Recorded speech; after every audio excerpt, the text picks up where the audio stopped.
एक अमीर लड़का जिसके पास वॉच होती है वो हमारे स्कूल के सामने खड़ा होता है और कार से उतरते ही मेरी गर्लफ्रेंड को ऑफर करता है कि वो उसके साथ एक रेस्टोरेंट चले, पर मेरी गर्लफ्रेंड डायरेक्ट उसे मना कर देती है। ये सुनने के बाद वो लड़का कहता है, पता नहीं तुम्हारी जैसी कितनी लड़कियां मेरी कार में बैठना चाहती हैं, पर फिर भी उन्हें मौका नहीं मिलता और मैं तुम्हें खुद से इन्वाइट कर रहा हूँ और तुम मुझे मना कर रही हो। ये सुनने के बाद मेरी गर्लफ्रेंड कहती है, मुझे तुम में और तुम्हारी कार में कोई भी इंटरेस्ट नहीं है। उस लड़के को गुस्सा आ जाता है और उसके हाथ में जो मिल्क की बोतल होती है वो उसे मेरी गर्लफ्रेंड के चेहरे पर फेंक देता है और ये करने के बाद वो हंसने लगता है और कहता है, तुमने देखा मुझे रिजेक्ट करने के बाद क्या होता है। पर तभी बीच में मैं आ जाता हूँ और उससे कहता हूँ, तुम्हें तुम्हारा हाथ सही सलामत चाहिए कि नहीं। वो बंदा मुझे देखकर अकड़ने लगता और कहता है, तुमने मेरे हाथ पर मारा, तुम्हें पता भी है मैं कौन हूँ। मैं ये सुनने के बाद उससे कहता हूँ, हाँ मुझे पता है तू एक लूजर है। मैं अपनी जैकेट उतारता हूँ और अपनी गर्लफ्रेंड को दे देता हूँ। तब सिस्टम का एक साइड क्वेस्ट कंप्लीट हो जाता है। मेरी जेब में एक ब्लैक कार्ड होता है जिसे निकालने के बाद मैं एक स्माइल करता हूँ। वो अमीर लड़का आता और मुझसे कहता है, ओए तुम्हें क्या लगता है कि तुम कौन हो? तुम लड़ सकते हो तो तुम्हें लगता है तुम कुछ भी कर सकते हो? इस दुनिया में सबसे ज्यादा जरूरी चीज है पैसे, और तुम गरीब इंसान, तुम मेरा क्या बिगाड़ लोगे? मेरी कार 8 लाख युआन की है, तुम्हारी कार का है? तुम्हारी अगर औकात है तो मुझे अपनी कार दिखाओ। अगर तुम्हारी कार ज्यादा महंगी होगी तो मैं तुरंत हार मान जाऊंगा। ये सुनने के बाद मैं कहता हूँ, अब जबकि तुम इतनी ज्यादा घमंडी हो तो मैं भी होल्ड बैक नहीं करने वाला। मैं अपनी पॉकेट से अपनी लैम्बोर्गिनी रेवेंटन की चाबी निकालता हूँ और उस अमीर लड़के को दिखा देता हूँ कि मेरे पास कौन सी कार है। मेरी कार को देखने के बाद वहाँ के सारे लोग शॉक हो जाते हैं क्योंकि मेरी कार जैसी सिर्फ 21 कार सी दुनिया में है। मैं अपनी गर्लफ्रेंड को लेकर अपनी कार की तरफ जाने लगता हूँ और पीछे मुड़कर उस लड़के से कहता हूँ, तुम्हारी कार खटारा है और हाँ जैसा तुमने कहा था मेरी कार को देखने के बाद तुम हार मान जाओगे, इसीलिए अब यहाँ से भाग जाओ। मैं अपनी कार के डोर्स को ओपन करता हूँ और अपनी गर्लफ्रेंड को लेकर अंदर बैठ जाता हूँ और वहाँ से चला जाता हूँ। वो अमीर लड़का पीछे से हमें जाते हुए देख रहा होता है और कह रहा होता है, मैं तुझे मार दूंगा। वो अपनी पॉकेट से फोन निकालता और किसी को कॉल लगाता है, हेलो मेरे भाई, एक चिंचुआन नाम के बंदे के बारे में पता लगाना है। खैर मैं मेरी गर्लफ्रेंड को लेकर एक मॉल की तरफ जा रहा होता हूँ। रास्ते में मुझसे मेरी गर्लफ्रेंड पूछती है, चुआन क्या ये कार तुमने रेंट पर लिया? ये सुनने के बाद मैं कहता हूँ, इस पूरे शहर में किसी की भी इतनी औकात नहीं कि वो लैम्बोर्गिनी रेवेंटन को रेंट पर लेगा। कोई भी इतना पागल नहीं होगा। पर तुम चिंता मत करो, ये कार मेरी है, मैंने ये कार खुद को गिफ्ट दी है। उसके बाद हम लोग मॉल पहुँच जाते हैं। हम लोग एक लग्जरी ब्रांड के स्टोर में जाते हैं। वहाँ की मैनेजर जब हमें देखती है तो वो अपने मन में सोचने लगती है, ये लो एक और गरीब लोग आ गए लग्जरी स्टोर में। जब मेरी गर्लफ्रेंड वहाँ के कपड़ों को टच कर रही होती है तब वो मैनेजर उससे आकर कहती है, अपने गंदे हाथों से उन्हें मत छुओ, अगर वो गंदे हो जाते हैं तो क्या तुम्हारी औकात है उन्हें खरीदने की? मैं मेरी गर्लफ्रेंड के पास जाता हूँ और उससे कहता हूँ, तुम्हें जो भी पसंद आए उसे खरीद लो, पैसों की बिल्कुल भी चिंता मत करना। उसके बाद मेरी गर्लफ्रेंड एक टी शर्ट को उठाती है और कहती है, मैं ये लूंगी, पर वो मैनेजर उससे आकर वो छीन लेती है और उसे डांटते हुए कहती है, तुम्हारी हिम्मत कैसे हुई इसे छूने की? क्या तुम्हारी औकात भी ऐसे खरीदने की? ये देखकर मुझे गुस्सा आता है और मैं उससे कहता हूँ, तो तुम्हारे स्टोर में कस्टमर्स को ऐसे ट्रीट किया जाता है? ये सुनते ही वो मैनेजर कहती है, हम सिर्फ अमीर लोगों को अच्छे से ट्रीट करते हैं, ना कि भिखारियों को। ये कहने के बाद वो हंसती है। मैं एक दूसरी स्टाफ को अपने पास बुलाता हूँ। वो स्टाफ मुझे बताती है कि अभी उसके पास इतना एक्सपीरियंस नहीं है, वो यहाँ पर नहीं है। मैं उससे कहता हूँ, क्या ये तुम्हारा पहला दिन है यहाँ पर? वो कहती है हाँ। मैं एक स्माइल करता हूँ और उससे कहता हूँ, बढ़िया। उसके बाद मैं अपनी पॉकेट से अपने ब्लैक कार्ड को निकालता हूँ और अपने कार्ड को उस स्टाफ मेंबर को देते हुए कहता हूँ, मेरी गर्लफ्रेंड ने जिन भी कपड़ों को छुआ है और इस पूरे स्टोर में जितने भी कपड़े हैं वो सब पैक कर दो। ये सुनने के बाद वो मैनेजर हंसती है और कहती है, इन गरीबों से नाटक करवा लो बस, तुम्हारे हाथ में जो कार्ड है वो पक्का नकली है और अगर ये असली हुआ तो मैं तुम्हारे पैर पकड़ लूंगी। वो न्यू स्टाफ जाती है और मेरे कार्ड को स्वाइप करती है और वो कार्ड तुरंत अप्रूव हो जाता है। यहाँ की सारी चीजों की पेमेंट सक्सेसफुली हो जाती है। ये देखकर उस मैनेजर की फट जाती है, उसके फेस से पसीना आने लगता है और जैसा उसने कहा था वो मेरा पैर पकड़कर जमीन पर बैठ जाती है और कहती है, बॉस मुझे माफ कर दीजिए, मुझे पता नहीं था कि आप कौन है, प्लीज मेरे ऊपर रिपोर्ट मत करिएगा, मैं आपसे भीख मांगती हूँ। पर मैं उसे लात मारकर दूर कर देता हूँ और उसके बाद न्यू स्टाफ को अपनी लोकेशन बता देता हूँ ताकि वो सारे सामान को वहाँ पर डिलीवर कर सके और उसके बाद अपनी गर्लफ्रेंड को लेकर उस स्टोर से निकल जाता हूँ। उसके बाद मुझे वापस से सिस्टम की नोटिफिकेशन आती है, मिशन कंप्लीट हो गया, आपने एक घमंडी मैनेजर को उसकी औकात दिखा दी। मिशन रिवॉर्ड के तौर पर आपके कैरेक्टर स्टेट्स को लेवल 4 का कर दिया जाएगा। आप मार्शल आर्ट्स को और भी अच्छी तरह से यूज कर सकते हैं, फिजिकल स्ट्रेंथ को भी इनहेंस किया जा रहा है। ये देखकर मैं खुश होता हूँ। उसके बाद मैं मेरी गर्लफ्रेंड को एक बहुत ही महंगे होटल में ले जाता हूँ जिसे देखकर वो हैरान होती है और कहती है, हे चुआन ये तो बहुत ही ज्यादा महंगा होटल है। मैं उससे कहता हूँ, तुम्हें पैसों की चिंता करने की कोई जरूरत नहीं है, तुम बस मजे करो और जाओ और जाकर नहा लो, तुम्हारे कपड़े गंदे हो चुके हैं। वो टॉवल लेकर नहाने के लिए चली जाती है। उसका चेहरा पूरा लाल होता है। मैं सोफे पर जाकर लेट जाता हूँ। सिस्टम मुझसे कहता है, होस्ट की दिल की धड़कनें बहुत ही तेजी से बढ़ रही है, बढ़े भी क्यों ना, उसकी गर्लफ्रेंड उसके साथ है। सिस्टम मुझे एक साइड क्विज देता है, ऐसे माहौल में अपने आप को कंट्रोल में रखूं और अगर मैं ये साइड क्विज कंप्लीट कर लेता हूँ तो मुझे रिवॉर्ड में हिल्टन ग्रुप मिल जाएगा जो कि यहाँ की सबसे बड़ी कंपनी है। ये देखने के बाद मैं हैरान हो जाता हूँ। मुझे बस मेरी गर्लफ्रेंड को देखने के बाद खुद को कंट्रोल करना है और रिवॉर्ड में मुझे हिल्टन ग्रुप मिल जाएगा। ये सिस्टम तो बवाल है। तभी मेरी गर्लफ्रेंड नहा कर निकलती है। वो मुझसे कहती है, हे चुआन मुझे कपड़े बदलना है। मैं उस पर ज्यादा ध्यान नहीं देता क्योंकि मुझे खुद को कंट्रोल करना है। मैं टीवी को ऑन करता हुआ कहता हूँ, जो कपड़े अभी हमने खरीदे हैं वो जल्द ही डिलीवर हो जाएंगे, तब तक मैं टीवी देख लेता हूँ। क्योंकि मैंने अपनी गर्लफ्रेंड पर ध्यान नहीं दिया इसीलिए मेरा मिशन कंप्लीट हो जाता है। सिस्टम मुझे बताता है कि अब मैं हिल्टन ग्रुप का मालिक बन चुका हूँ। गाइस अगर आप क्रिकेट को फॉलो करते हो तो मेरे पास आपके लिए ग्रेट न्यूज है। इंडियन प्रीमियर लीग 2026 स्टार्ट हो गया है। मैं सारे मैचेस इस ऐप के थ्रू फॉलो करूंगा। इसमें सब कुछ एक ही जगह मिलता है, latest match schedule, live matches का कवरेज और अपनी स्पोर्ट्स नॉलेज से अर्न करने का मौका। और आईपीएल के स्टार्ट के लिए इस टीम ने कुछ अमेजिंग गिफ्ट्स प्रिपेयर प्रिपेयर किए हैं। पूरे टूर्नामेंट के दौरान कैश प्राइजेस और एप्पल टेक के गिव अवेज होंगे, एक परफेक्ट चांस अपना फोन अपग्रेड करने का। और यही नहीं, आईपीएल के दौरान सभी नए प्लेयर्स को उनके पहले 4 डिपॉजिट पर बोनस मिलेगा। पहली बार ऐसा हो रहा है और अभी आप मैक्सिमम 70,000 रुपीज तक का बोनस ले सकते हो प्रोमो कोड 7SRSX के साथ। कमेंट में दिए गए लिंक को फॉलो करो, वेबसाइट पर अपडेट्स चेक करते रहो और अपना गेमिंग बैंक अभी से रेडी करो।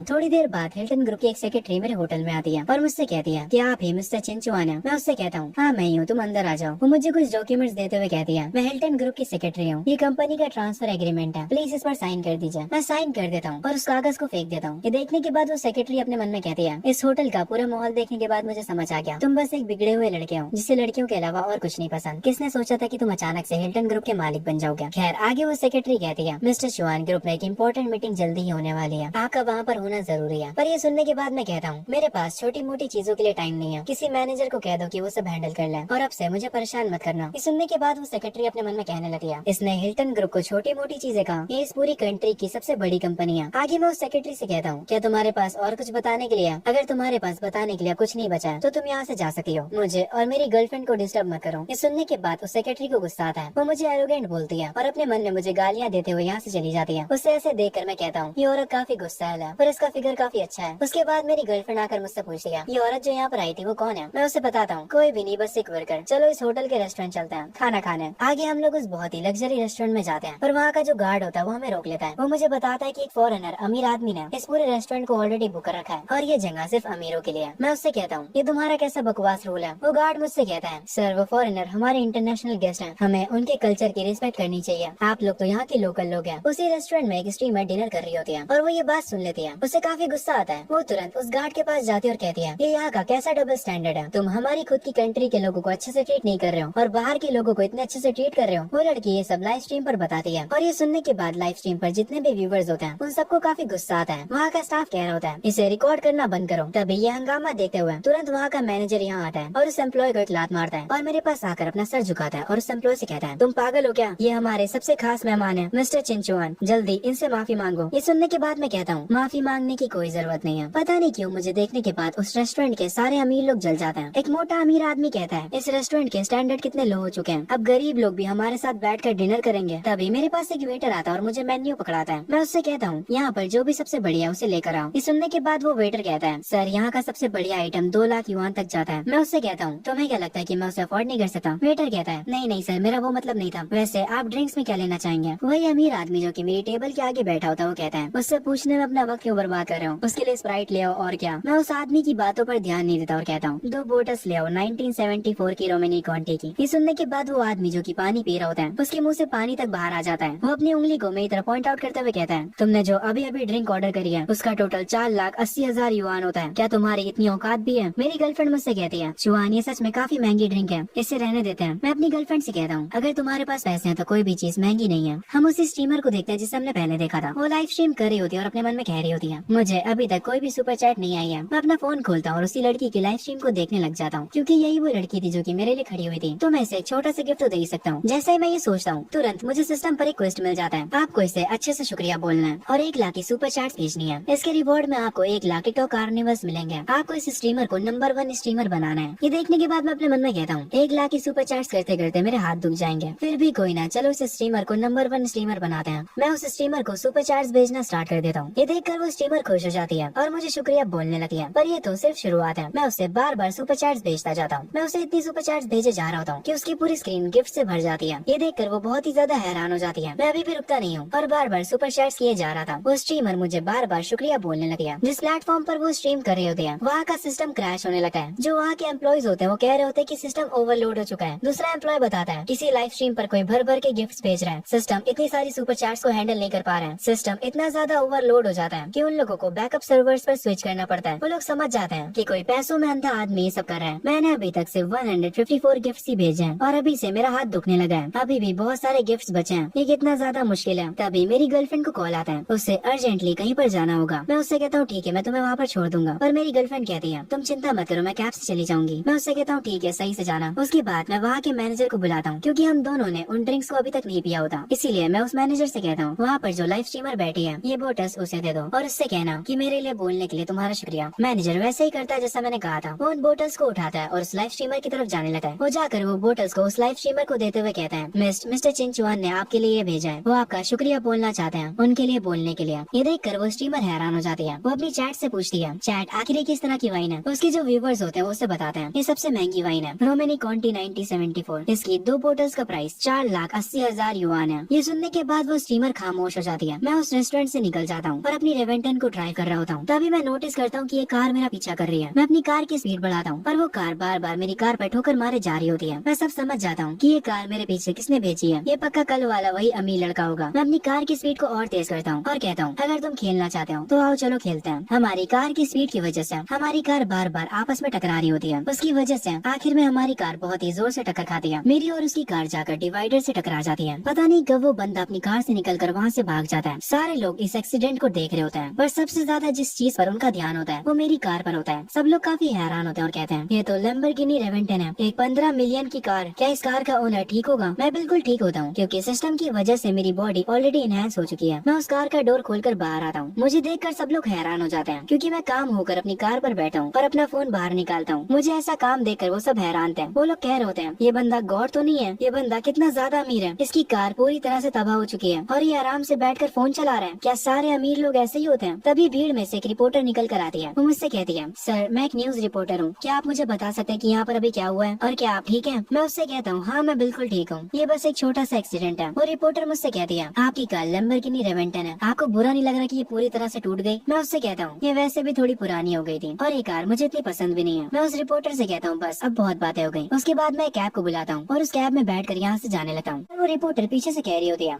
अभी इंटरव्यू खत्म नहीं हुआ है सर। वो तुरंत मेरी कैब के पीछे भागती है और उसका पैर टकरा जाता है जिसकी वजह से उसके घुटने पर चोट लग जाती है पर वो फिर भी नहीं रुकती। वो तुरंत एक टैक्सी को बुलाती है और उसमें बैठ जाती है। वो उस टैक्सी से मेरी कैब का पीछा करने के लिए कहती है। जो कैब होती है वो मेरे घर पर आकर रुकती है। मैं अपने गेट पर अपना फेस दिखाता हूँ। उसके तुरंत बाद वो गेट खुल जाता है। मेरे पीछे एक टैक्सी भी आई होती है पर मेरे घर का जो गार्ड होता है वो उसे रोक देता है। वो कहता है कि अंदर जाना मना है पर वो रिपोर्टर कहती है, मैं मिस्टर चिंचुआन की फ्रेंड हूँ और मेरा उनसे मिलना बहुत ही जरूरी है। वो गार्ड मुझे कॉल करता है और मुझसे कहता है, सर एक लड़की आई जो कि खुद को आपका दोस्त बता रही है, क्या हम उसे अंदर जाने दें? मैं अपने घर में बैठा सीसीटीवी कैमरा से उस लड़की को देखता हूँ और उसे पहचान जाता हूँ। मैं गार्ड से कहता हूँ, ठीक है उसे अंदर आने दो। जब वो मेरे विला में एंटर करती है तो वो लड़की हैरान हो जाती है मेरे आलीशान विला को देखकर। वो मेरे पास आती है और मुझसे कहती है, आपका पीछा करते करते मेरे पैर में चोट लग गई, असल में मैं आपका इंटरव्यू लेना चाहती हूँ। मैं उसके पास आता हूँ और नीचे बैठकर उसके पैरों को देखने लगता हूँ। पैरों को देखने का तरीका थोड़ा अजीब है पर ठीक है कोई ना। वो मुझसे कहती है कि आप क्या कर रहे हैं? मैं उससे कहता हूँ, शांत रहो, अगर तुम अपनी चोट को और बढ़ाना नहीं चाहती हो। मैं उसे घर के अंदर ले जाता हूँ, उसे सोफे पर बैठाता हूँ और एक मेडिसिन बॉक्स लेकर आता हूँ। मैं उससे कहता हूँ कि अपनी स्टॉकिंग्स को उतार दे ताकि मैं उसकी चोट पर दवाई लगा सकूँ। वो काफी हैरान होती है। मैं उससे कहता हूँ, जल्दी करो मुझे सोना भी है। वो अपनी स्टॉकिंग्स को थोड़ा नीचे करती है। उसके बाद मैं उसकी चोट पर मेडिसिन लगाता हूँ और मेडिसिन लगाने के बाद मैं उससे कहता हूँ, इंटरव्यू को भूल जाओ, मुझे स्पॉटलाइट में आना पसंद नहीं है। वो लड़की उठकर मुझसे कहती है, पर सर अगर मैंने ये इंटरव्यू नहीं लिया तो मेरी जॉब खतरे में आ जाएगी। मैं उससे कहता हूँ, आखिर तुम्हारी इस जॉब की सैलरी कितनी है? वो कहती है 20,000। मैं उससे कहता हूँ, अपनी उस जॉब को भूल जाओ, मेरा ये घर बहुत ही ज्यादा बड़ा है, मुझे मेरे घर के लिए एक हाउसकीपर चाहिए। अब से तुम यहाँ की हाउसकीपर हो, तुम्हें सैलरी में 1,00,000 युआन मिलेंगे और साथ ही में तुम यहाँ पर रह भी सकती हो। 1,00,000 महीना सुनकर वो लड़की हैरान हो जाती है। तभी मुझे सिस्टम पर एक और मिशन आता है। आपका मिशन एक्टिवेट हो चुका है, गोल्डन हाउस ब्यूटी। अगर आप हाउसकीपर को हायर कर लेते हैं तो आपको रिवॉर्ड में लाइफ एसेंस की एक बोतल मिलेगी जिससे सारी बीमारियां ठीक हो सकती हैं, यहाँ तक कि आप मरे हुए लोगों को भी जिंदा कर सकते हैं। मैं उस मिशन को देता हूँ। उसके बाद मैं इस विला का एक्सेस कार्ड निकालता हूँ और उस लड़की को दे देता हूँ और कहता हूँ, तुम ऊपर जाकर कोई भी रूम ले सकती हो और आज रात तुम यहीं रुक सकती हो। ये सुनने के बाद वो लड़की शर्माने लगती है। वो अपने मन में कुछ और ही सोच रही थी। वो मुझसे कहती है, ये सब कुछ ज्यादा ही जल्दी नहीं हो रहा, मैं अभी ये सब करने के लिए तैयार नहीं हूँ। मैं उससे कहता हूँ, आखिर तुम सोच क्या रही हो? मैं तुमसे गेस्ट रूम में रहने के लिए कह रहा हूँ। तभी सी शिफ्ट होता है अगली सुबह। मैं अपने रूम से निकलता हूँ और वो रिपोर्टर भी जिसे मैंने कल ही हायर किया है, वो सिर्फ एक व्हाइट शर्ट पहने होती है। वो मुझे देखकर मुझे गुड मॉर्निंग बोलती है। मैं उसे देखकर कहता हूँ, अब जबकि मैंने तुम्हें हायर कर लिया तो अभी से तुम अपने काम पर लग जाओ। इस सुनने के बाद वो कहती है, काम? कैसा काम? मैं उससे कहता हूँ, मुझसे अब और बर्दाश्त नहीं होगा, जल्दी करो। ये सुनकर वापस से उसका चेहरा लाल पड़ जाता है और उसके मन में वो कुछ और ही सोच रही थी। वो कहती है, हम यहीं पर शुरू हो जाए, पर अभी तो दिन हो रहा है और हम बस कल ही मिले। ये सुनने के बाद मैं उससे कहता हूँ, तो क्या हुआ, मुझे भूख लग रही है। जाओ और मेरे लिए कुछ खाने के लिए बनाओ, मुझे खाने में नूडल्स खाने हैं। ये सुनने के बाद वो लड़की पत्थर बन जाती है, क्योंकि वो कुछ और ही सोच रही थी। वो अपने मन में कहती है मैं भी क्या सोच रही थी। वो शर्मा कर मेरे पास से भाग जाती है। उसके बाद उसने जो नूडल्स बनाए होते हैं मैं उन्हें खा रहा होता हूँ और उससे कहता हूँ तुम्हारी कुकिंग अच्छी है, वैसे मुझे कहीं बाहर जाना है, तुम मेरे साथ चलोगी। वो मुझसे पूछती है कि हमें कहाँ जाना है। मैं उसे बताता हूँ अब जबकि मेरी कार टूट चुकी है तो मुझे एक नई कार खरीदनी है। कार के बिना ट्रैवल करना काफी मुश्किल होता है। तभी मुझे सिस्टम पर एक डेली मिशन आता है। डेली मिशन एक्टिवेटेड, आप अपनी हाउसकीपर की सर्विस को एंजॉय करिए। और क्योंकि मैं पहले से उसके बनाए खाने को खा रहा होता हूँ, इसका मतलब हुआ कि मैं उसकी सर्विस को एंजॉय कर रहा हूँ, इसीलिए वो मिशन तुरंत कंप्लीट हो जाता है। और इसके रिवॉर्ड में मुझे BMW की डीलरशिप मिल जाती है। मतलब अब BMW का शोरूम भी मेरा है। ये देखकर मैं हल्की सी स्माइल करता हूँ। उसके बाद मैं और मेरी हाउसकीपर एक टैक्सी में बैठकर BMW के शोरूम में आते हैं। पर जैसे ही हम उस शोरूम के अंदर जाते हैं, वहाँ की एक स्टाफ हमें देखकर भागते हुए आती है और कहती है ओए बिना परमिशन के तुम लोग कुछ भी छूना मत, ये बहुत ही ज्यादा महंगी कार्स हैं। अगर गलती से भी तुमसे कोई भी कार पर स्क्रैच लग जाता है तो तुम अपनी पूरी जिंदगी उसके पैसे भरते रह जाओगे। पर मैं उस स्टाफ की बात पर ध्यान नहीं देता और एक कार को जाकर चेक करने लगता हूँ। और मैं अपनी हाउसकीपर से कहता हूँ ये कार काफी बढ़िया है, तुम इस कार का इस्तेमाल कर सकती हो ग्रोसरीज लाने में। ये सुनकर मेरी हाउसकीपर हैरान हो जाती है और कहती है ग्रोसरीज लाने के लिए इतनी महंगी कार। ये सुनकर वहाँ की स्टाफ हंसने लगती है और कहती है तुम लोग क्या मजाक कर रहे हो, BMW M4 को तुम इस्तेमाल करोगे ग्रोसरीज लाने के लिए। तभी उस शोरूम का मैनेजर आता है और वो भी ये बात सुन लेता है। वो मुझसे कहता है बच्चे अपना नाटक कहीं और जाकर करना। मैं उस मैनेजर से कहता हूँ ये डीलरशिप मेरी है तो तुम मुझसे कैसे बात कर रहे हो। ये सुनकर वहाँ का मैनेजर हंसने लगता है और कहता है अगर तुम यहाँ के बॉस हुए तो मैं अपने घुटनों पर आकर तुम्हें अपना दादाजी कहूंगा। और वो चिल्लाते हुए सिक्योरिटीज को बुलाते हुए कहता है इसे उठाओ और बाहर फेंक दो। सिक्योरिटी गार्ड मेरे और मेरी हाउसकीपर के पास आने लगता है। वो मैनेजर कह रहा होता है इन्हें जल्दी से उठाकर बाहर फेंक दो। उसके साथ वाली स्टाफ कहती है एक तो ये गरीब लोग अमीर होने का नाटक करते हैं, क्या इन लोगों को समझ नहीं आता कि ये लोग गरीब हैं। मेरी हाउसकीपर मुझसे कहती है बॉस अब हम क्या करेंगे। मैं उससे कहता हूँ बस थोड़ा सा इंतजार करो। तभी यहाँ पर एक कार आती है और इस शोरूम का बॉस भागते हुए उस कार से निकल कर आता है। वो अपने एम्प्लॉय से कहता है तुम लोग ये यहाँ पर क्या कर रहे हो। मैनेजर बॉस को देखकर कहता है बॉस आखिर आप यहाँ पर क्या कर रहे हैं। असल में यहाँ पर दो गरीब लोग आए हैं, इसीलिए हम बस उन्हें भगा रहे हैं। ये सुनने के बाद वहाँ का बॉस गुस्सा हो जाता है और एक जोर का चाटा उस मैनेजर को मारता है, जो देखकर वो मैनेजर हैरान हो जाता है। वो बॉस से कहता है बॉस आखिर आपने मुझे क्यों मारा। वहाँ का बॉस तुरंत आकर मेरे कदमों में बैठ जाता है और मुझसे कहता है यंग मास्टर चिंचुआन मुझे माफ कर दीजिए, मुझे आने में काफी देर हो गई। मैं ही इस शोरूम का पुराना मालिक हूँ, सारे पेपर वर्क कम्प्लीट हो चुके हैं, अब से ये डीलरशिप आपकी है। मैं उससे कहता हूँ तो यहाँ के मालिक तुम थे। खैर जैसे ही मैनेजर ये सारी चीजें सुनता है उसके चेहरे से पसीना छूटने लगता है। मेरी हाउसकीपर कह रही होती है मेरे बॉस ने यहाँ की डीलरशिप ही खरीद ली। वहाँ का जो पुराना बॉस होता है वो वहाँ के स्टाफ पर चिल्लाता है। मैनेजर तुरंत अपने घुटनों पर आ जाता है। पुराना बॉस चिल्लाते हुए कहता है ये पूरी डीलरशिप मिस्टर चिंचुआन की है और तुमने उनसे बदतमीजी से बात की। वो मैनेजर अपनी गलती की माफी मांग रहा होता है। मैं हंसते हुए उससे कहता हूँ ओए तुमने तो कहा था कि तुम अपने घुटनों पर बैठकर मुझे दादाजी बोलोगे। वो मैनेजर अपने घुटनों पर बैठकर कहता है दादाजी प्लीज मुझे माफ कर दीजिए, मुझे नहीं पता था कि आप कौन है। और वो जो स्टाफ लेडी होती है वो भी मुझसे माफी मांगने लगती है। मैं उनसे कहता हूँ मेरा कोई भी इरादा नहीं है तुम दोनों को माफ करने का। उसके बाद मैं वहाँ के पुराने बॉस से कहता हूँ ये दोनों अब मुझे यहाँ पर दिखाई नहीं देने चाहिए, इन्हें नौकरी से निकाल दो।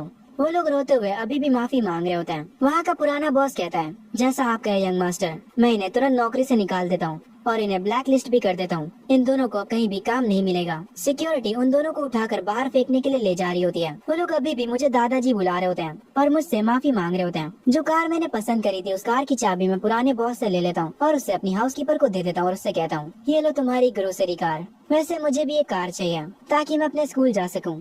वहाँ का बॉस मुझे कार्स दिखाने लगता और कहता है यंग मास्टर हमारे पास BMW A8 पड़ी है, क्या आप उसे देखना चाहेंगे। मेरी हाउसकीपर अभी भी शौक में होती है कि सिर्फ ग्रोसरीज खरीदने के लिए मैंने उसे इतनी महंगी कार दिला दी। खैर आगे मैं उस BMW A8 को परचेज कर लेता हूँ और अपने स्कूल के लिए निकल जाता हूँ। तभी सिस्टम से मुझे एक मिशन मिलता है, मुझे 30 मिनट के अंदर स्कूल पहुँचना है और इसके रिवॉर्ड में मुझे एक प्राइवेट जेट मिलेगा। यार ये कितना खतरनाक सिस्टम है, छोटे छोटे मिशन के बदले इतने महंगे रिवॉर्ड्स। खैर मैं इस रिवॉर्ड को देखकर थोड़ा खुश हो जाता हूँ। तभी एक अमीर लड़का अपनी कार को लेकर मेरे क्लोज आता है। वो मुझसे कहता है ओए तेरी कार काफी बढ़िया है, मेरी कार के साथ रेस लगाना चाहेगा। जो भी हारेगा वो जीतने वाले को डैड बुलाएगा। मैं उस लड़के से कहता हूँ मेरे पास बच्चों वाला गेम खेलने के लिए टाइम नहीं है।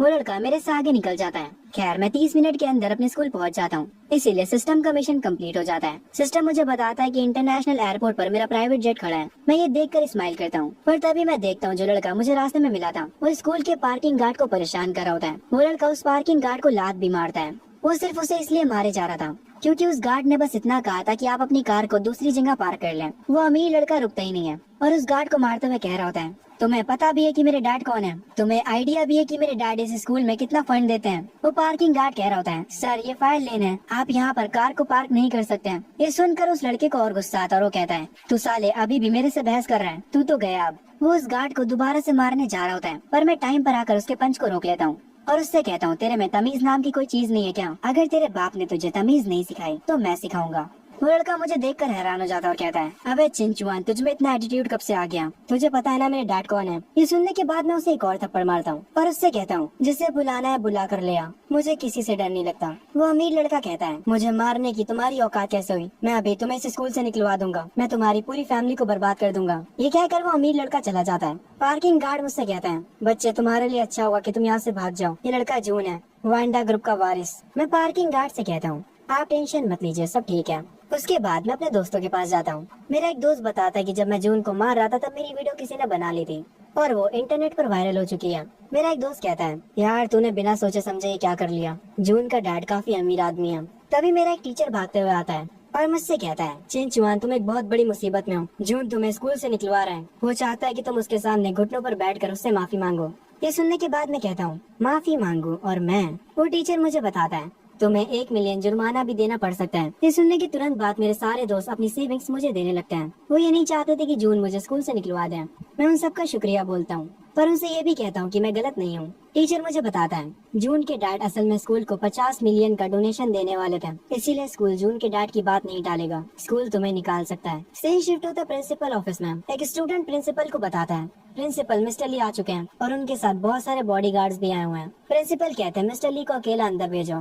मिस्टर ली गुस्से में अंदर आते हैं और प्रिंसिपल पर चिल्लाते हुए कहते हैं, मैं स्कूल में इतना डोनेशन देता हूँ पर फिर भी मेरे लड़के को यहाँ पर मारा जा रहा है। जून भी अपने डैड के साथ आया होता है और वो प्रिंसिपल को अपनी कंडीशन दिखाने लगता है। जून के डैड कहते हैं, मैं कुछ भी सुनना नहीं चाहता, उस लड़के को तुरंत स्कूल से निकाल दो, वरना जो मैं 50 मिलियन का डोनेशन देने वाला हूँ वो मैं नहीं दूंगा। वहाँ पर खड़ा एक स्टूडेंट कहता है, प्रिंसिपल सर हमें लैब के लिए पैसे चाहिए, आप चिंचुआन को स्कूल से निकाल दीजिए। तभी मैं प्रिंसिपल ऑफिस में एंट्री मारता हूँ और आते ही कहता हूँ, तुम सब तो ऐसे चिल्ला रहे हो जैसे सब्जी मंडी में आए हो। जून अपने डैड से कहता है, डैड ये वही लड़का है। जून का डैड कहता है, मैं सिर्फ एक कॉल करूंगा और तेरी जिंदगी बर्बाद हो जाएगी। ये सुनने के बाद मैं कहता हूँ, हाँ तो करना कॉल, तुझे रोका किसने? मेरा प्रिंसिपल मुझे माफी मांगने के लिए कहता है, पर मैं माफी क्यों मांगू? मैं एक चेयर पर बैठ कर कहता हूँ, तुम सारे के सारे लोग पागल हो, मैं तुम्हें एक आखिरी मौका देता हूँ। तुम्हारे बेटे ने जिस गार्ड को मारा था वो उससे माफी मांगे और साथ में उसे 1 मिलियन का कंपनसेशन दे। और अगर तुम लोग ये नहीं करते हो तो मैं तुम्हारी पूरी फैमिली को बर्बाद कर दूंगा। मैं टाइमर स्टार्ट कर रहा हूँ, तुम्हारे पास बस 1 मिनट है। ये सुनने के बाद जून और उसके डैड हंसते हैं। वो लोग इस बात पर चिंचुआन का काफी मजाक बनाते हैं। जब ये लोग मेरा मजाक बना रहे होते हैं तब मैं अपनी घड़ी को वापस से चेक करता हूँ और उनसे कहता हूँ, अब सिर्फ 40 सेकंड्स बचे हैं। जून के डैड कहते हैं, ठीक है अब मैं तुझे बर्बाद कर दूंगा। वो एक कॉल लगाते हैं उस क्लॉथ फैक्ट्री में जहाँ पर मेरे पेरेंट्स काम करते हैं। वो उन्हें वहाँ पर जॉब से निकलवाने की धमकी देते हैं। वो आदमी वहाँ के ओनर से बात करता है और मेरे मॉम डैड का नाम लेता है और कहता है कि उन्हें काम पर से निकाल दें। कॉल पर जो पर्सन होता है वो कहता है, ठीक है मिस्टर ली काम हो जाएगा। जून के डैड कॉल काट देता है और कहते हैं, इसको कहते हैं असली पावर। मैं उनसे कहता हूँ, तुम्हारा टाइम खत्म हो चुका है। मैं चेयर से उठता हूँ और जून के डैड जिस कंपनी के वाइस प्रेसिडेंट थे वहाँ कॉल लगाता हूँ और उनसे कहता हूँ, इस ली गैंग को अभी के अभी नौकरी से निकाल दो। ये कहकर मैं कॉल काट देता हूँ। जून के डैड को अभी भी ये सब मजाक लग रहा होता है। उन्हें लगता है कि मैं एक्टिंग कर रहा हूँ। मैं उनका ये रिएक्शन देखकर स्माइल करता हूँ। तभी जून के डैड के फोन पर कॉल आता है। वो उस कॉल को जैसे ही पिकअप करता है वहाँ के प्रेसिडेंट बताते हैं कि हमने आपको नौकरी से निकाल दिया है। ये सुनते ही जून के डैड के हाथों से फोन गिर जाता है। तभी प्रिंसिपल न्यूज को चेक करते हैं और एक आर्टिकल बाहर आता है। वांडा ग्रुप ने ऑफिशियली पोस्ट करा होता है कि उन लोगों ने ली गैंग को अपनी कंपनी से निकाल दिया है। इस टाइम पर जून के डैड के पसीने छूट रहे होते हैं। जून अपने डैड से पूछता है, डैड आखिर हो क्या रहा है? प्रिंसिपल उस आर्टिकल को पढ़कर काफी हैरान हो जाते हैं। जून अपने डैड से कहता है, डैड क्या आप ठीक हैं? आखिर प्रेसिडेंट ने क्या कहा ऐसा? जून के डैड कहते हैं, हमारा खेल खत्म हो चुका है, हमसे सारे शेयर्स छीन लिए गए हैं। ये सुनने के बाद जून को अपने कानों पर विश्वास नहीं होता। आखिर एक गरीब लड़का ऐसा कैसे कर सकता है? जून के डैड जून को थोड़ा पीटते हैं और कहते हैं, तू चुप कर दे, सब तेरी वजह से हुआ है। उसके बाद वो तुरंत अपने घुटनों पर गिर जाते हैं। वो मेरा पैर पकड़कर माफी मांगने लगते हैं। वो बहुत ही बुरी तरह से रो रहे होते हैं, पर मैं उन्हें एक लात मारता हूँ और खुद से दूर कर देता हूँ और कहता हूँ, यहाँ से निकल जाओ। वो अपना फोन उठाते और कहते हैं, मेरे पास अभी भी बैकअप प्लान है, मेरे बैंक्स में अच्छी खासी सेविंग्स पड़ी हैं, मेरे पास अभी भी बहुत सारा पैसा है। तभी जून के डैड को बैंक से कॉल आती है, आपके सारे अकाउंट्स को फ्रीज कर दिया गया है। ये सुनकर वो और शॉक हो जाते हैं। वो अपने घुटनों पर वापस से बैठ जाते हैं। उनके लिए अब सब कुछ खत्म हो चुका है। कुछ ही देर में पुलिस आती है और जून और उसके डैड को पकड़ कर ले जाती है। जून चिल्ला रहा होता है, ये नहीं हो सकता, मुझे छोड़ दो, मुझे जाने दो। पर प्रिंसिपल काफी उदास लग रहे होते हैं और उसके बाद वो मुझसे जाने के लिए कहते हैं। मैं प्रिंसिपल से पूछता हूँ कि आखिरकार आप क्यों परेशान हैं। वो मुझे बताते हैं कि जून के डैड 50 मिलियन स्कूल को देने वाले थे, पर अब ऐसा नहीं हो सका। ये सुनने के बाद मैं कहता हूँ वो बस 50 मिलियन ही तो देने वाले थे, इसमें इतनी उदास होने वाली क्या बात है। आप मुझे अपना अकाउंट नंबर दीजिए। प्रिंसिपल ये सुनकर थोड़ा हैरान होते हैं, पर वो मुझे अपना अकाउंट नंबर दे देते हैं। उनका अकाउंट नंबर लेने के बाद मैं 100 मिलियन उन्हें ट्रांसफर कर देता हूँ। प्रिंसिपल ये देखकर हैरान हो जाते हैं। मैं प्रिंसिपल ऑफिस से निकलते हुए कहता हूँ अगली बार किसी अमीर आदमी को किसी गरीब को परेशान करने मत दीजिएगा। प्रिंसिपल मेरी ये बात ध्यान से सुनते हैं। जब मैं प्रिंसिपल ऑफिस से बाहर निकलता हूँ और कैंपस में चल रहा होता हूँ, तभी मुझे सिस्टम की नोटिफिकेशन आती है। कांग्रेचुलेशन, मिशन कंप्लीट हो चुका है। रिवॉर्ड के तौर पर आपको मिलती है लेवल 1 की मेडिकल मास्टरी। जैसे ये रिवॉर्ड मुझे मिलता है, मेरे दिमाग में मुझे मेडिकल फील्ड से रिलेटेड सब कुछ समझ आने लगता है। मैं दिन ब दिन और ज्यादा ओपी होता जा रहा हूँ। खैर, तभी मैं देखता हूँ आगे एक जगह पर काफी ज्यादा भीड़ जमा होती है। मैं तुरंत वहाँ पर जाता हूँ और देखता हूँ कि एक बूढ़ा आदमी वहाँ पर बेहोश हो चुका होता है। उसकी पोती उसके पास बैठकर रो रही होती है। उसके बॉडीगार्ड्स उस बूढ़े आदमी को उठाने के लिए आते हैं, पर मैं उनसे कहता हूँ इन्हें यहाँ से अभी मत हिलाना, वरना ये मर भी सकते हैं। ये सुनने के बाद उनकी पोती कहती है क्या तुम कोई डॉक्टर हो? मैं उससे कहता हूँ हाँ, तुम ऐसा कह सकती हो। असल में तुम्हारे दादा मार्शल आर्ट्स की ट्रेनिंग कर रहे थे, इसीलिए इनको की डेविएशन हो चुका है। इनका एनर्जी फ्लो पूरी तरह से उथल पुथल हो चुका है। अगर तुम अभी इन्हें मूव करते हो तो इनकी सारी वेन्स ब्रेक हो जाएंगी। एक बॉडीगार्ड कहता है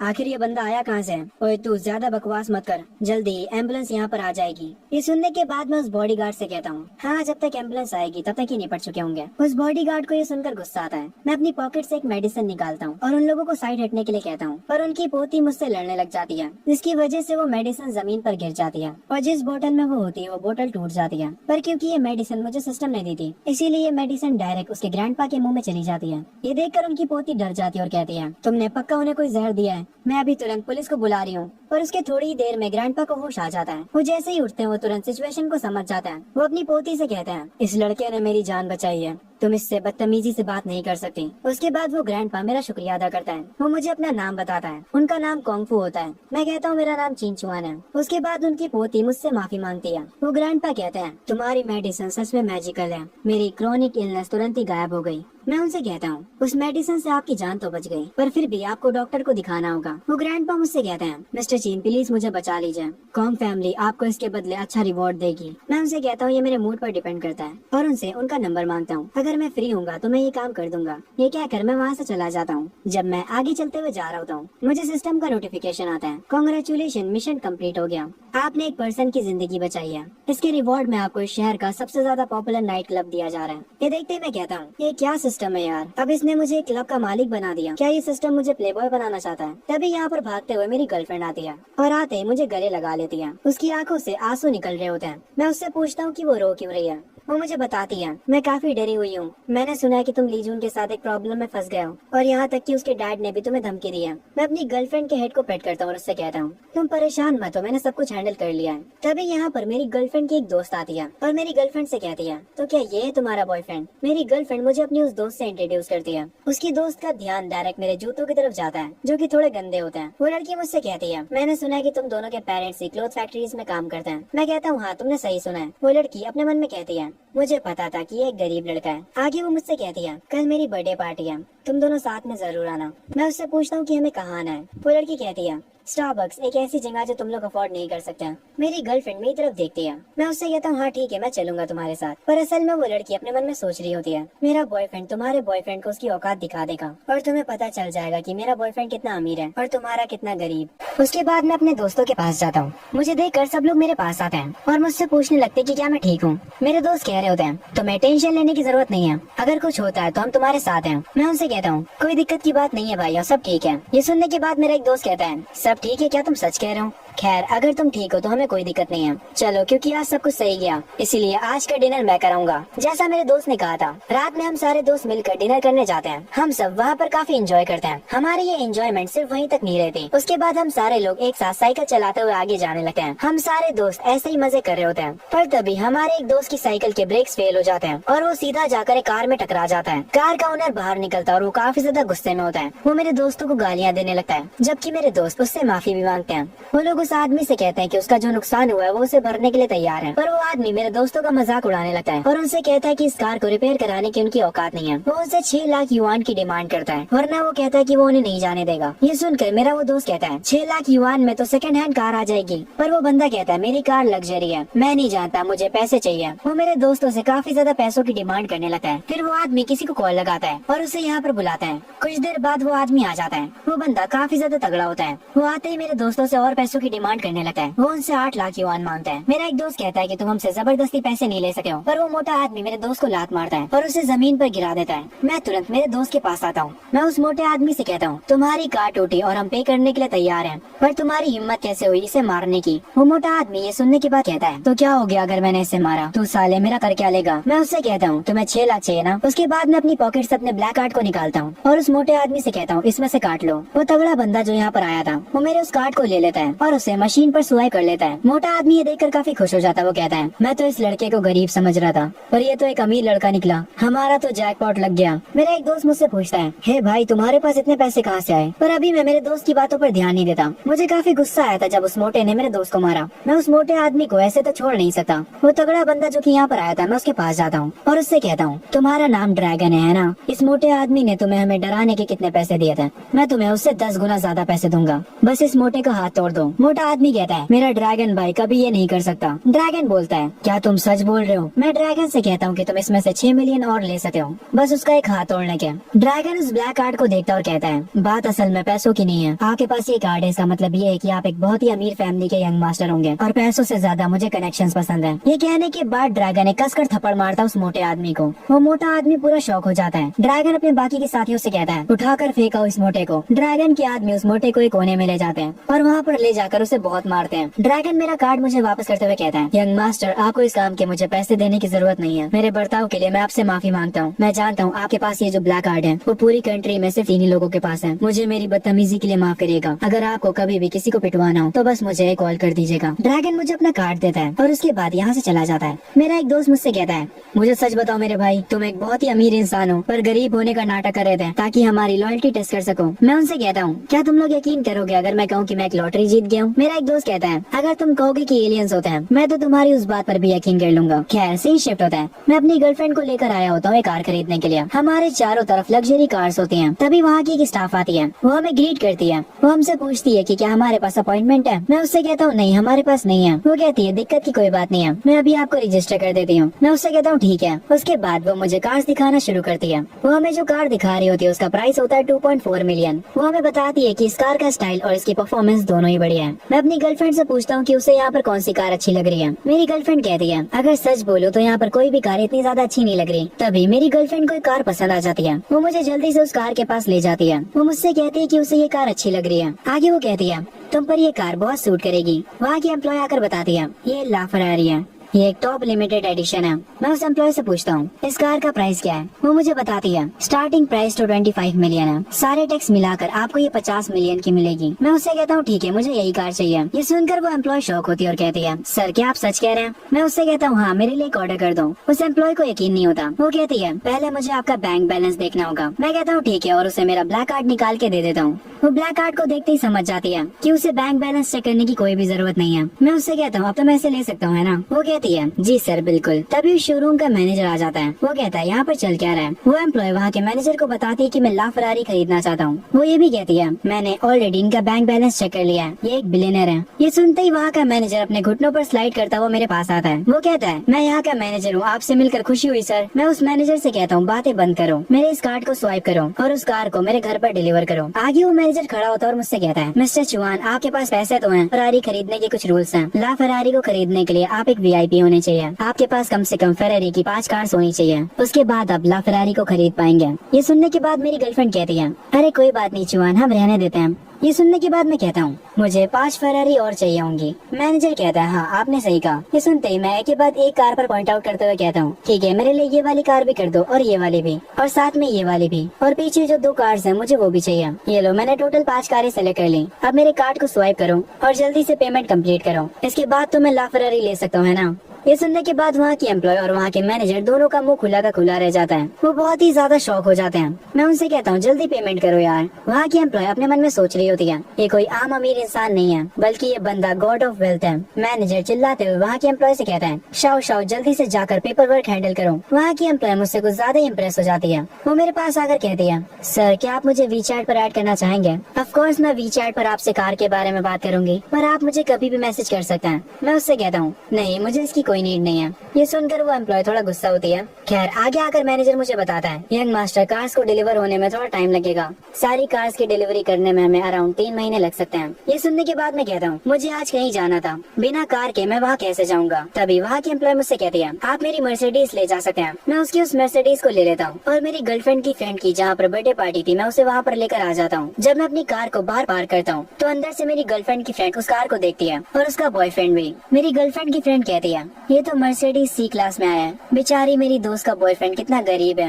ये सुनकर उस लड़की का बॉयफ्रेंड हंसता है और कहता है ऐसा मत कहो बेबी, एक गरीब स्टूडेंट के लिए मर्सिडीज C क्लास को रेंट करना काफी बड़ी बात है। तभी हम लोग उस कैफे के अंदर आ जाते हैं। मेरी गर्लफ्रेंड की दोस्त मुझसे पूछती है मैंने सुना था कि तुम लोग कार शॉपिंग के लिए गए हो, तो तुमने वहाँ पर जाकर कौन सी साइकिल पसंद की।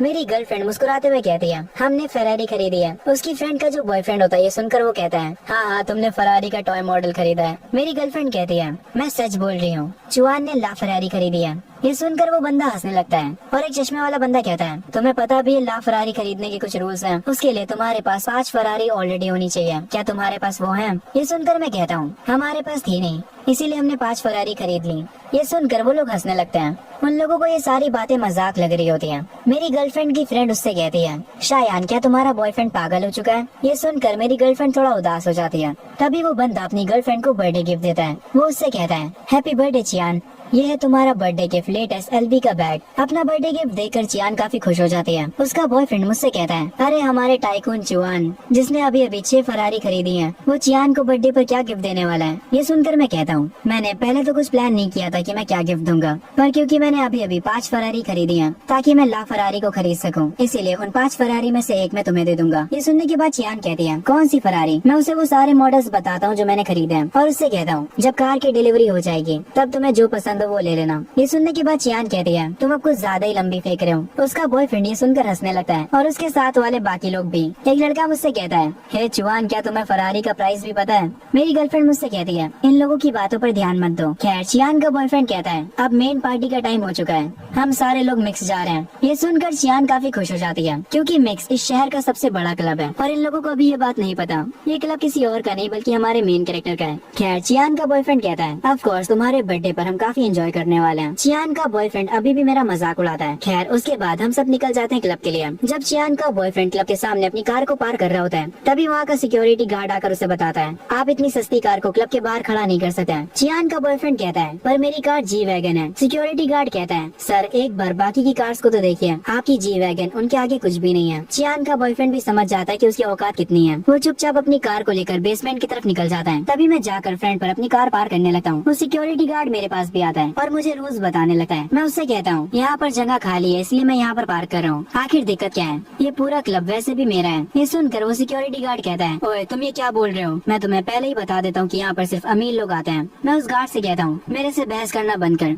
मैं अपनी कार को यहीं पर पार्क करूंगा, जाओ और जाकर अपने मैनेजर को यहाँ पर लेकर आओ, उससे कहना कि चिंचुआन आया है। वो गार्ड ये सुनने के बाद मैनेजर को कॉल करता है। पहले तो मैनेजर काफी एटीट्यूड में बोलता है क्या काम है जो मुझे कॉल किया। तभी गार्ड बताता है सर यहाँ पर एक कस्टमर आए जिनका नाम चिंचुआन है और वो आपसे मिलना चाहते हैं। ये सुनते ही वो मैनेजर भागते हुए अपने कैबिन से निकलता है और जल्दी से मेरे पास आता है। वो मुझसे आकर कहता है मिस्टर चिंचुआन मेरा नाम शाओडाई है, आपको मुझे पहले ही बता देना चाहिए था कि आप आने वाले हैं। ये सुनकर मैं उससे कहता हूँ क्या अब मैं अपनी हर बात तुझे बताऊंगा। वो मैनेजर गार्ड को डांटने लगता है और कहता है तुम आखिर इनसे कैसे बात कर रहे थे, ये यहाँ के बॉस हैं। मैं उस मैनेजर से कहता हूँ अगर तुम्हारी बातें खत्म हो गई हो तो यहाँ पर आकर मेरी कार को पार करो। मैनेजर कहता है अभी आया सर। आगे वो मेरी कार को उस पार्किंग स्पॉट पर पार कर देता है और मेरे पास आकर कहता है बॉस मैंने आपकी कार को पार कर दिया है, मैं आपके लिए अभी VIP रूम को तैयार करवाता हूँ। मैनेजर को ऐसा करता देख वहाँ के बाकी के सारे कस्टमर शॉक हो जाते हैं। तभी चियान और उसका बॉयफ्रेंड बेसमेंट में कार पार करके बाहर आ जाते हैं और कह रहे होते हैं सस्ती कार्स को हम फ्रंट पर खड़ा नहीं कर सकते। मैं उन्हें कहता हूँ पर जरा देखो तो मेरी मर्सिडीज तो डोर के सामने खड़ी है। ये देखने के बाद चियान कहती है आखिर उन लोगों ने तुम्हें वहाँ पर कार पार कैसे करने दी। मेरी गर्लफ्रेंड कहती है मैंने तुमसे कहा तो कि चियान यहाँ का ओनर है, ये सुनकर चियान का बॉयफ्रेंड वापस से हंसने लगता है। मेरी गर्लफ्रेंड वापस से थोड़ा निराश हो जाती है। उसका बॉयफ्रेंड कहता है, अरे चियान, कुछ दिन बाद तो तू बोलेगा कि तू यहाँ का प्रेसिडेंट है। सब लोग हंसने लगते हैं। तभी चियान का बॉयफ्रेंड अपने एक जानने वाले बंदे से जाकर बात करता है और उससे पूछता है, ब्रदर ली, क्या मेरा टेबल रेडी है? मेरे सारे दोस्त यहाँ आ चुके हैं। पर ब्रदर ली कहता है, आज कोई भी टेबल नहीं बचा। चियान का बॉयफ्रेंड कहता है, पर मैंने तो 2 दिन पहले बुकिंग करी थी ना, तो मेरा टेबल कहाँ गया? वो बंदा कहता है, किसी ने तुम्हारे टेबल के लिए 1 लाख युआन एक्स्ट्रा दे दिया, इसीलिए हमने उसे वो टेबल दे दिया। वैसे भी उस पर्सन के आगे तुम्हारी कोई औकात नहीं थी। क्या तुम खर्चा कर सकते हो 1 लाख युआन? ये सुनने के बाद चियान का बॉयफ्रेंड कहता है, 1,50,000 खर्चा करने में ही मेरा दिल दुखने लगता है। पर फिर भी वो उससे कहता है, प्लीज ब्रदर ली, हमारे लिए कुछ तो जुगाड़ कर दो, वरना मेरी नाक कट जाएगी। ब्रदर ली कहता है, कुछ बाहर सीट्स खाली पड़ी है, तुम उन्हें ले सकते हो, और अब यहाँ से जाओ, मेरे पास और भी कस्टमर्स हैं हैंडल करने के लिए। तुम्हारा शुक्रिया ब्रदर ली। उसके बाद वो चियान के पास वापस आता और कहता है, एक बड़े आदमी ने हमसे हमारा टेबल ले लिया है। उसने 2 लाख युआन एक्स्ट्रा देकर वो टेबल ले लिया। मेरा दोस्त कुछ भी नहीं कर पाया, पर मैंने उससे बात करी और वो हमें कुछ बाहर सीट्स देने के लिए तैयार हो गया। चलो सब लोग अंदर चलते हैं। ये सुनने के बाद मेरी गर्लफ्रेंड कहती है, हमारे पास कोई टेबल नहीं है क्या? कोई बात नहीं, हम चियान के वीआईपी रूम में जा सकते हैं। ये सुनकर चियान को गुस्सा आ जाता और वो कहती है, हर टाइम अपने बॉयफ्रेंड के बारे में बात करना बंद करो शोयान। चियान का बॉयफ्रेंड मुझसे कहता है, ओए गरीब, तुझे पता भी है मिक्स में कितना खर्चा होता है? कम से कम 5 लाख। तभी भागते हुए मिक्स का मैनेजर मेरे पास आता है और मुझसे कहता है, बॉस, हमने आपके वीआईपी रूम को रेडी कर दिया है। ये सुनने के बाद चियान का बॉयफ्रेंड हैरान रह जाता है। चियान अपने मन में सोचने लगती है, मैंने तो एक बड़ी गलती कर दी। अपने बॉयफ्रेंड का साथ देने के लिए मैंने फरारी पाने का मौका मिस कर दिया। खैर, उसके बाद हम सारे के सारे लोग वीआईपी रूम की तरफ जाने लगते हैं। जब हम सब मेरे वीआईपी रूम में जाकर बैठ जाते हैं, तब मेरे पास चियान आती है मुझे मस्का मारने के लिए। वो मुझसे कहती है, फरारी की डिलीवरी 3 महीनों में हो जाएगी, है ना? मैं उतना इंतजार कर सकती हूँ। ये सुनने के बाद मैं उससे कहता हूँ, बहुत देर हो गई है, तुमने मौका गवा दिया है। चियान कहती है, यंग मास्टर चुआन, मैंने अपने बॉयफ्रेंड की वजह से आप पर शक करा। मैं सच में आपसे माफी मांगना चाहती हूँ, और अगर आप मुझे माफ कर देते हैं तो आज रात मैं आपके लिए कुछ भी करने को तैयार हूँ। पर मैं ये सुनकर उससे कहता हूँ, भग जाए यहाँ से, मुझे तुम में कोई इंटरेस्ट नहीं है। मेरे पास मेरी प्यारी गर्लफ्रेंड है। पर क्योंकि मैं चियान से ऊंची आवाज में बात कर रहा था, ये देखकर उसके बॉयफ्रेंड को बहुत गुस्सा आ जाता है। वो मुझ पर चिल्लाने लगा और कहता है, तू 2 कौड़ी के आदमी, तेरी औकात कैसे हुई मेरी गर्लफ्रेंड से ऐसे बात करने की? मैं ये सुनने के बाद उससे कहता हूँ, तू चिल्ला किस पे रहे बे? वो मुझसे कहता है, ये क्लब तेरा है, इसलिए तू ज्यादा हवा में उड़ रहा है। पर मैं तुझे पहले ही बता दूं, मैं तेरे से डरता नहीं हूँ। तुम्हारे पास बस ये एक छोटा सा क्लब है। चियान अपने बॉयफ्रेंड के पास वापस चली जाती है। उसका बॉयफ्रेंड उसे हक करते हुए कहता है, आज रात तुम मेरे साथ रहो और कल परसों तक मैं फरारी तुम्हें खुद दिला दूंगा। ये सुनने के बाद चियान मुझसे कहती है, तुम गरीब, तुम सच में अपनी औकात भूल रहे थे। मेरा बॉयफ्रेंड तुमसे कहीं ज्यादा अमीर है। चियान का बॉयफ्रेंड टेबल पर खड़ा होकर कहता है, अब मैं तुमसे कोई एक ऐसी बात बताऊंगा जो सुनकर तुम्हारी फट जाएगी। मेरी फैमिली का जो 5 स्टार होटल है, वो जल्दी एक बहुत बड़े ब्रांड का पार्टनर बनने वाला है। ये सुनकर उसके दोस्त पूछते हैं, तुम्हारा होटल किस ब्रांड के साथ पार्टनरशिप करने वाला है? चियान का बॉयफ्रेंड कह रहा होता है, जब वो पार्टनरशिप सक्सेसफुल हो जाएगी तब मेरे होटल की वैल्यू बहुत ही ज्यादा बढ़ जाएगी। जिस कंपनी के साथ हम पार्टनरशिप करने वाले हैं वो है हिल्टन ग्रुप, इस कंट्री की सबसे बड़ी कंपनी। इस पागल को भी तक ये नहीं पता कि हमारे एमसी की कंपनी है, इसके बहुत बुरे लगने वाले हैं। खैर, आगे ही कहता है, हमारे होटल की पार्टनरशिप हिल्टन ग्रुप के साथ हो जाएगी तो मैं तुम्हारे इस क्लब के सामने एक अपना क्लब खोलूंगा और तुम्हारे सारे कस्टमर्स चुरा लूंगा और तुम्हें बर्बाद कर दूंगा। मैं इतने समय से बर्दाश्त कर रहा था, पर इस बार इसकी बातें बर्दाश्त से बाहर चली जाती हैं। मैं तुरंत अपना फोन उठाता हूँ और इससे कहता हूँ, मुझे माफ करना, पर अब तुम बर्बाद होने वाले हो। ये सुनने के बाद वो बंदा अभी भी अकड़ में होता है। उसे लग रहा होता है कि मैं कुछ भी नहीं कर सका हूँ। वो मुझसे कहता है, अगर तेरी गर्लफ्रेंड कुछ समय के लिए मेरे पास आ जाए तो शायद से मैं तुझे माफ कर दूंगा। मुझे इसकी बात पर काफी गुस्सा आता है। मैं तुरंत अपनी हिल्टन कंपनी की सेक्रेटरी को कॉल करता हूँ और उससे कहता हूँ, जो स्टेरी होटल नाम के प्लेस से तुम लोग पार्टनरशिप करने वाले हो, उससे तुरंत अपनी डील तोड़ दो। ये सुनने के बाद मेरी सेक्रेटरी कहती है, जैसा आप कहे मिस्टर चौहान, हम तुरंत उन लोगों से अपनी डील खत्म कर देते हैं। उसके बाद मैं अपनी सेक्रेटरी से कहता हूँ, इस डील को खत्म करने के बाद पूरी इंडस्ट्री में ये बात फैला दो, जो भी स्टेरी होटल के साथ डील करेगा वो हमारा दुश्मन होगा। ये कहने के बाद मैं कॉल कट कर देता हूँ और चियान के बॉयफ्रेंड से कहता हूँ, ओए मोटे, तेरी इतनी औकात कि तू मेरी गर्लफ्रेंड के बारे में बुरा बोल रहा था। उस बंदे को भी इस बात पर यकीन नहीं हो रहा होता, पर तभी उसके फोन पर उसके डैड का कॉल आता है। उसके डैड फोन से चिल्लाते हुए उससे कहते हैं, अबे मेरी पागल औलाद, ये तूने क्या कर दिया? आखिर तूने किस अमीर आदमी को नाराज कर दिया है? हिल्टन ग्रुप ने हमसे सारे कनेक्शन तोड़ दिए हैं। अब हम पूरी तरह से बर्बाद हो चुके हैं। हिल्टन ग्रुप की वजह से कोई भी कंपनी अब हमारे साथ डील नहीं करेगी और हिल्टन ग्रुप हमारी फैमिली पर अटैक भी करवा सके। ये सुनकर चियान के बॉयफ्रेंड के पसीने छूट जाते हैं। वो तुरंत मेरे आगे अपने घुटनों पर बैठ जाता है और मुझसे कहता है, यंग मास्टर, आखिर कौन है? मैं उसे बताता हूँ, मैं हिल्टन ग्रुप का नया बॉस हूँ। तू एक छोटे से होटल के मालिक का बेटा मुझे कर दिखा रहा था। मैं तेरी सारी बातें बर्दाश्त कर रहा था, पर अब तेरा कुछ ज्यादा ही हो गया। इस टाइम पर चियान का जो बॉयफ्रेंड होता है उसे कुछ भी समझ नहीं आ रहा होता। वो एक टाइप से पागल हो चुका होता है क्योंकि अब उसका पूरा फैमिली बिजनेस बर्बाद हो चुका है। वो खुद को गालियाँ दे रहा होता है। ये सुनकर चियान भी शौक हो जाती है। वो भी नीचे जमीन पर बैठ जाती है क्योंकि उसने भी हमारे एमसी की बेइज्जती करी थी। अब उसे भी डर लगने लगता है। चियान के जो बाकी के सारे दोस्त होते हैं वो भी चुपचाप बैठ जाते हैं। उनकी भी अंदर अंदर फट रही होती है। मैं अपनी गर्लफ्रेंड का हाथ पकड़कर उसे उठाता हूँ और उन लोगों से कहता हूँ, दोबारा कभी किसी ने मेरी गर्लफ्रेंड की बेइज्जती करी तो मैं उसको और उसकी पूरी फैमिली को बर्बाद बात कर दूंगा। ये कहकर मैं अपनी गर्लफ्रेंड को लेकर बाहर आ जाता हूँ। मेरी गर्लफ्रेंड मुझसे कहती है मैं वॉशरूम होकर आती हूँ, तुम आगे जाओ। तभी जब मैं आगे जा रहा होता हूँ सिस्टम की मुझे नोटिफिकेशन आती है, कांग्रेचुलेशन साइट क्वेस्ट कंप्लीट हो गया। मिशन रिवॉर्ड के तौर पर आपको जीशिंग मीडिया के 50% शेयर्स मिलते हैं। इस बार सिस्टम ने मुझे 50% शेयर्स रिवॉर्ड दिए हैं, वो भी जीशिंग मीडिया के। कहा जाता है कि वहाँ के बॉस की जो बेटी है वो काफी ज्यादा खूबसूरत है। वैसे मेरी गर्लफ्रेंड इतना टाइम क्यों लगा रही है? तभी मुझे मेरी गर्लफ्रेंड मेरे आगे खड़ी दिख जाती है। वो थोड़ी परेशान लग रही होती है। मैं उससे जाकर पूछता हूँ तुम कुछ ठीक नहीं लग रही, तुम्हें क्या हुआ है? पर वो मुझे बताती है कि वो ठीक है, कोई दिक्कत की बात नहीं है। मैं उसका हाथ पकड़ता हूँ और उससे कहता हूँ मुझे नींद आ रही है, चलो घर चलते हैं, और उसे लेकर यहाँ से जाने लगता हूँ। खैर आगे हम देखते एक मोटा बंदा ड्रिंक कर रहा होता है और वो काफी गुस्से में होता है। असल में वो एक बहुत ही ज्यादा सुंदर लड़की से मिला होता है। उसे वो लड़की काफी पसंद आती है और जिस लड़की की ये मोटा लड़का बात कर रहा है वो और कोई नहीं बल्कि हमारे एमसी की गर्लफ्रेंड थी। ये मोटा लड़का बताता है कि जब वो वॉशरूम से निकली थी तब इसने उसका हाथ पकड़ लिया था, पर एमसी की गर्लफ्रेंड ने इसे थप्पड़ मार दिया था। एक लड़की उस मोटे लड़के से पूछती है बॉस चंद किसकी औकात हुई आपको थप्पड़ मारने की? वो मोटा लड़का बताता है कि व्हाइट ड्रेस में एक लड़की थी और वो एक ब्लैक कलर की स्कर्ट पहने हुई थी। तभी ये काले सूट वाला आदमी कहता है उधर देखो क्या वो वही लड़की है?